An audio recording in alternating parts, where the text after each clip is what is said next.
Good morning, hello, and welcome to This Date in History, also known as TDH.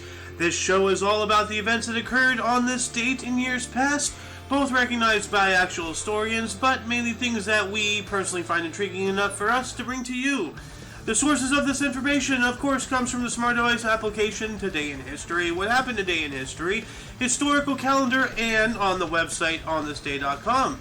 For links to those sources, this music, and anything else potentially interesting that we gather throughout the show, check the underbar of the description. Anyway, I am Xander, and today is Woden's Day, also known as Odin's Day, also known as Wednesday, June 29th, 2022. Man, finger work here. I feel like I'm playing an air piano. What happened on this date, you may ask? Well, I will start us off in the year of 1428, in which Jacob of Bavaria signed a ceasefire with Philip the Good. Alright. 1534, French explorer Joachim Carter was the first European to discover Prince Edward Islands in Canada. Interesting. 1540, former Lord Privy Seal and Chancellor of the Exchequer of England, Thomas Cromwell, was indicted as a heretic. Uh-oh. The Imperium of Mankind is not going to take kindly to that. 12 years later, in 1552, Italian physician and mathematician Girolamo Cardano arrived in Edinburgh, Scotland, to treat John Hamilton, the Archbishop of St. Andrews, for over 1,000 gold crowns. Dang. That's a lot of crowns. What does he need with that many crowns? What is this, RuneScape? You know, like what does somebody need to do with 1,000 crowns? It's ridiculous. 1613, Shakespeare's Globe Theatre in London burned down during a performance of Henry VIII. Yeah, that's right. And they did rebuild it eventually, but yeah. 1682, Sophia Alexeyevna named herself Regent of Russia for her brothers Ivan V and half-brother Peter I. Alright. 1776, Virginia State Constitution was adopted and Patrick Henry was made governor. That was, I guess, during the Revolution? Because, like, it started, well, I guess, again, it already started. Well, not the fighting, I guess, I don't know. 1850, British ex-Prime Minister Sir Robert Peel fell off his horse and he died 3 days later. Everybody out here trying to be Superman. 1863, George Armstrong Custer, aged 23, was appointed Union Brigadier General. That's a really high rank for that age. Only 23. And he was actually younger than me when he died, so dang. But so is Jesus. 1881, Pope Leo XIII published encyclical Diriturnum Illud. Alright, what does that entail? Let's look that up here real quick. Bim bam bam. Okay. Wiki. Let's bring it up here. What is this? He addressed the indwelling and miraculous power of the Holy Ghost and the extent and efficiency of his action, both in the whole body of the church and in the individual souls of its members, through the glorious abundance of his divine graces. As such, it serves as one of the precursors to the Catholic Renaissance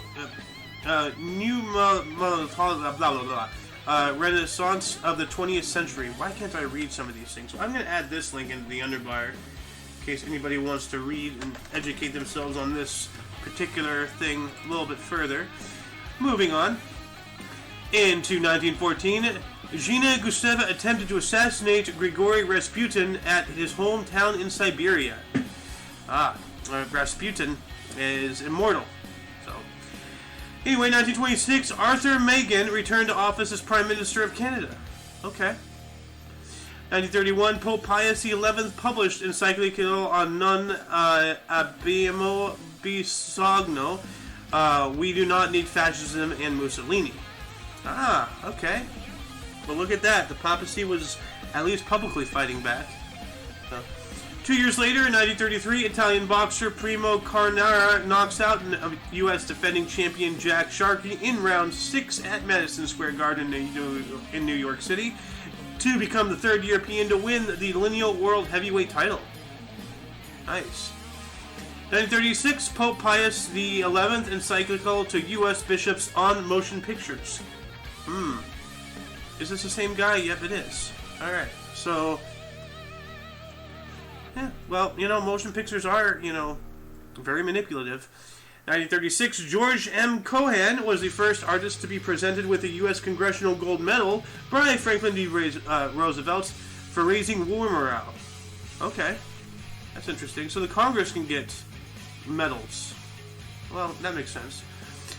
1943, Pope Pius XII, encyclical Mystic Corporis, Mystic Body of Christ. Alright. 1944, Rommel and von Rosestone to travel to Berchtesgaden. 1952, during the U.S. Open Women's Golf at Bala Golf Club, 1949, champion Louis Suggs won 7 strokes ahead of runners-up Marlene Bayer and Betty Jamieson. 1954 as well, actually no, 2 years after that, 1954, U.S. Atomic Energy Commission was voted against reinstating by Dr. Robert Oppenheimer. Yeah, Oppenheimer really realized what he did. 1957, Malenkov, Molotov, Kaganowicz's, and Sejapilov left the USSR Communist Party. Molotov, oh no. Whatever will we do without our grenades? 1 year later, 1958, during the FIFA World Cup final, Rasunda Stadium, Stockholm in Sweden, Vava and Pele each other scored 2 goals as Brazil defeated Sweden 5-2. 1959, Pope John the 23rd published his first encyclical on truth, unity, and peace in charity. 1961, SF outfielder Willie Mays, not Billy Mays, but Willie Mays, became the 4th player in MLB history to win 3 or more home runs twice in one season with a 10th inning blast in Giants' 8-7 win over the Phillies in Philadelphia. Why does it look like this guy is just like laughing because he finally found his glasses after 10 minutes? That situation reminds me of my dad a lot. Like, I can't find my glasses. Where are they? I blame you, son. I blame you. You took my glasses and hid them somewhere. Like, bro, they're on your face. 1964 Civil Rights Act of 1964 was passed after an 83-day filibuster in the U.S. Senate. 1967, Keith Richards was sentenced to 1 year in jail on drugs charge. 1969, on Billy Williams Day at Wrigley Field, Chicago, the Cubs outfielder passed Stan Musial's NL record for consecutive MLB games played, which is 896, as Chicago swept St. Louis Cardinals 3-1 and 12-1. Dang. 2 years later, 1971, Rolling Stones' Mick Jagger and Keith Richards were sentenced on drug offense. Again, Keith? 67 to 71, so like 4 years later? This is reminding me of that, what was going on with, oh god, what's that guy who got arrested in Japan and then later got arrested in wherever with his wife for marijuana? 1977, future Hall of Fame outfielder Willie Stargell hit his 400th career home run as his Pittsburgh Pirates routed the St. Louis Cardinals 9-1 at Busch Stadium. 365 days later, in 1978, U.S. Vice President Walter Mondale began a trip to Middle East. By the way, I'm expecting a phone call any second, so we'll see. I might have to go AFK in the middle of the show. Anyway, 1981, Hu Yaobang succeeded Hua Guofeng as chairman of the Central Committee of the Communist Party of China. If evil had a face, they all share it. 1983, 40-year-old Puerto Rican jockey Angel Cordero Jr. won his 5,000th race with a victory in the last place at Belmont, the 4th jockey to achieve this milestone. 1984, Oral Hershier began string of making every shed start until 1990. What? Oh. Okay, it's some kind of baseball thing, so I don't know. 1984 as well, Pete Rose played in a record 3,309th game, surpassing Karl Jastrzębski. Jastrzębski. AstraZeneca. Something blah blah blah blah. 1986, Boston Red Sox traded for Tom Seaver. Also in 1986, Sparky Anderson was the first to win 600 games as manager in both leagues. Well, that's pretty cool. 1986 as well, Richard Branson aboard Virgin Atlantic Challenger 2 reached Bishop Rock, Isles of Sicily, the fastest crossing of the Atlantic. Yeah, you know, what is Mr. Branson doing? You know, like, we have Elon Musk and Mark Zuckerberg and Jeff Bezos and Bill Gates and all these powerhouses. Richard Branson kind of just fell by the wayside, you know? Virgin Airlines is still around. He's still around. He's just not doing anything. Well, it looks like we're stuck in 86. So, U.S. Senior Open Men's Golf at Scioto Country Club. Dale Douglas won by one stroke ahead of Gary Player for his lone Champions Tour major title. Cool. Finally breaking out into 1987, the Yanks blow an 11-4 lead by trailing 14-11. Dave Winfield's 8th inning grand slammer defeated Toronto 15-4. Matingi also grand slams. Man, that's a lot of breakfast. Denny's. 1988, Vigdis Finnbogadóttir was elected the 4th president of Iceland, becoming the world's first democratically elected female president. Go Iceland. Nice. Also, 1988, Emmy 15th Daytime Award presentation, Susan Lockey lost for the 9th time. Dang. Is that the one who lost for the 11th time yesterday? Like, looks familiar, especially that neck. You know, you never forget that neck. 1990, Marla Maples' father sued National Enquirer for $12 million. I wonder why. I don't remember. Also in 1990, the A's Dave Stewart no-hits Blue Jays in the Dodgers Fernando Valenzuela no-hits the St. Louis 6-0, the first time no-hitters in both leagues. 1991, Jackie Mason, brand new, closed at Neil Simon Theater in New York City after 216 performances. Is it just me or does this guy look like he doesn't need makeup? You know? I mean, like, he has red hair, very pale face. He already looks like a clown, just really wrinkly. 1991, with a world ranking of 591, English Nick Brown upsetted a 10th seeded in 2001 champion Goran Ivan Isivic 4-6, 6-3, 7-6, and 6-3 in the second round at Wimbledon. 1992, NHL decided Eric Lindros went to the Flyers instead of the Rangers. That's interesting. Supposed to think, oh wait, no, never mind, don't go there, you know? Okay. 1995, George Foreman lost an IBF boxing title for refusing to re-fight Axel Schulz. Well, that's not cool, you know what? You have to fight? You know? I guess so, you know? Like if you win something, you can't just avoid fighting to lose it, so... 2000, Eminem's mother went to court claiming defamation of her character in a $10 million civil suit after taking exception to the line, "My mother smokes more dope than I do," from her son's single, "My Name Is." Well, you know what? If the shoe fits. 2001, AI, Artificial Intelligence, directed by Steven Spielberg and starring Haley Joel Osment, Jude Law, and Francis O'Connor, was released. That's a really interesting movie. The ending, that's... Moving on a bit to 2002, the U.S. Vice President Dick Cheney serves as acting president for 2.5 hours, while President George W. Bush underwent a colonoscopy procedure. Dang, so for 2.5 hours, that guy who shot his friend in the face with birdshot via shotgun was our acting president. That's horrifying. 2003, U.S. Senior Open Men's Golf at the Iverness Club. Bruce Lezinski won by 2 strokes from Tom Watson. 365 days later, in 2004, Diana DeGarmo released her single "Dreams." 2006, Hamden versus Rumsfeld. The U.S. Supreme Court ruled that President George W. Bush's plans to try Guantanamo Bay detainees in military tribunals violated U.S. and international law.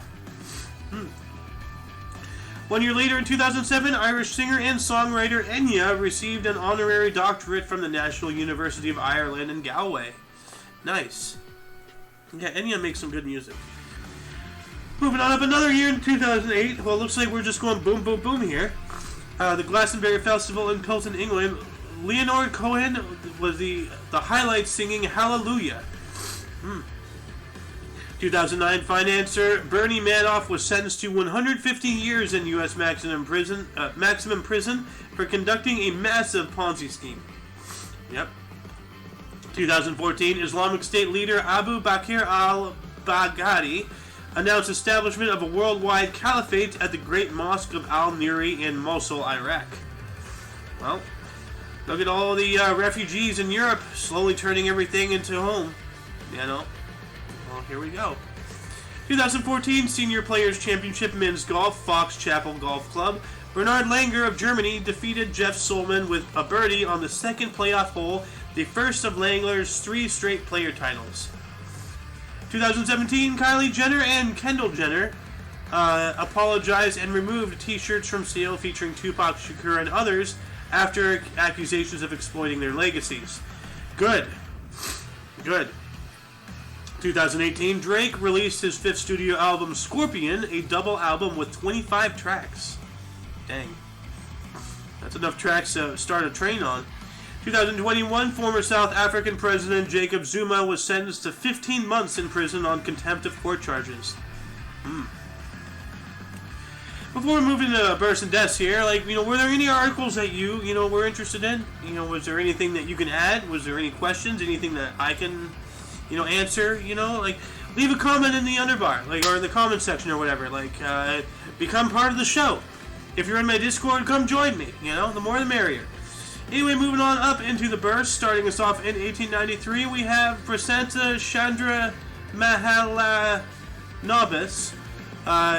He was an Indian scientist and applied statistician, Mahalanobis distance, whose birthday is celebrated annually in India as National Statistics Day, born in Calcutta, Bengal, British India. But didn't we have a National something day yesterday, or was that Numbers Day? So we have 2 things back to back in India, apparently. Let's see here, who else was born? Robert Evans was born on this date in 1930. He was a U.S. producer and actor. Love Story, The Godfather, Chinatown, born in New York City, New York, dying in 2019. So just 2 years ago. 1936, Harmon Killebrew was a U.S. baseball player for the Minnesota Twins. He was born in Payette, Idaho, dying in 2011. Little Eva was born in 1943. Little Eva Boyd, a U.S. pop singer. The Locomotion. Do the locomotion. Yeah, okay. Keep your hands off my baby. That's my purse, I don't know you. She was born in Belhaven, North Carolina, dying in 2003. Richard Lewis was born on this date in 1947. He is a U.S. comedian. Marty Gold, Anything But Love, born in New York City, New York. And that might be the end of births. Yep, it is. Moving on into deaths, starting in 1852, Henry Clay was an American politician known as the Great Compromiser. He died of tuberculosis at the age of 75. That's pretty old for tuberculosis, so, good on him. I think he was a fighter, it sounds like. 1861, Elizabeth Barrett Browning was a British poet and writer. How Do I Love Thee? Died at the age of 55. 1941, Ignacy Jan Paderewski, Paderewski, I don't know, died on this date. Polish pianist and composer and statesman, the first premier of Poland, serving in the year of 1999. Serving in the year of 1919. Sorry, died of pneumonia in New York at the age of 80. 1967, Jane Mansfield, Vera Jane Palmer, a U.S. actress, The Girl Can't Help It, died of a car crash at the age of 34. Oh, man. 1967, Primo Carnera was an Italian boxer, the the world heavyweight champion from 1933 through 34. Why am I muffing so bad today? I muffin every day, don't I? died of alcohol-related liver disease at the age of 60. Dang, that sucks. Lana Turner died on this date in the year 1995. She was a U.S. actress in Peyton Place, The Postman Always Rings Twice, Limitation of Life, and died unmarried of cancer at the age of 74. Oh, man. Katharine Hepburn was a U.S. actress. Adam's Rib on Golden Pod dies of natural causes at the age of 96. Okay, so she got up there. That's good. Carl Reiner, 2020, just 2 years ago, was a U.S. comedian, actor, and screenwriter. Your Show of Yours, 2,000-Year-Old Man, The Dick Van Dyke Show. Hey, look at that. Director of The Comic and The Jerk. So wait, is this the guy, was this Dick Van Dyke? I think so. Carl Reiner. So let me check him up here real quick. He died at the age of 98. He was also an author. So let's see here. Dick Van Dyke. Dick Van Dyke. Who is the actor? Richard Wayne Van Dyke. Okay. So, there's not the actor. And that concludes the show for the day. Once again, check the underbar of the description for any links that you may be interested in. For your dose of past events daily, we stream every day at 10 in the morning Pacific time. For all of you and all of us, I am A.O. Xander.